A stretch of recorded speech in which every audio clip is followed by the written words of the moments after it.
नेपालीले इतिहासमा पनि अंग्रेजलाई हराएका हुन्, चाइनालाई हराएका हुन्। तिमीहरू त यही देशका देश बेच्ने भिजिलान्ते नेपाली नेताहरू हौ। तिमीहरू भाग्न तयार भएर बस्यौ। कमरेड प्रचण्डलाई प्रश्न गर्न चाहन्छु, तपाईले 10 वर्ष जनयुद्ध गरेर 70,000 मान्छेको बलिदानीबाट ल्याएको गणतन्त्र के यही गर्नलाई हो? ए देशको सम्मानित प्रधानमन्त्री केपी, सधैँ तिम्रो शासनमा सत्ता चल्दैन। यिनी जनताले तिमीलाई माथिबाट लतारेर रोडमा ल्याउन सक्ति सामर्थ्य हामीमा छ। यो गढाएको गणतान्त्रिक व्यवस्थाले मनोज सापकोटालाई पनि एउटा खुंखार आन्दोलनकारी बनाएको छ साथीहरू।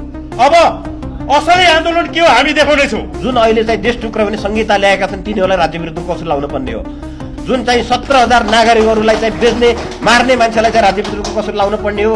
जुन विभिन्न राष्ट्रिय सम्पत्तिहरू लुट्ने, जुन सरकारी सम्पत्तिहरू हडप्ने, नेपाली नागरिकलाई चाहिँ भुटानी शरणार्थी बनाउने त्यस्ता देशद्रोही दलालीहरूलाई राज्य विरुद्धको कसुर लाउन पर्ने ठाउँमा हामीलाई चाहिँ अनावश्यक चाहिँ राज्य विरुद्धको कसुर लगायो। अब हामी डराउनेवाला छैनौं।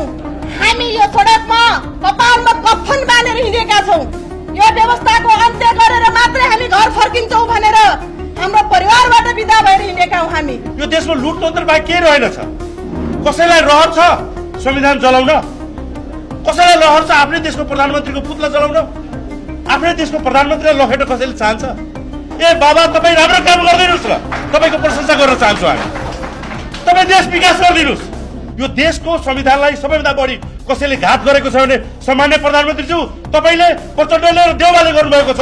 नेपाली जनताले गरेका छैनन्। नेपालीले इतिहासमा पनि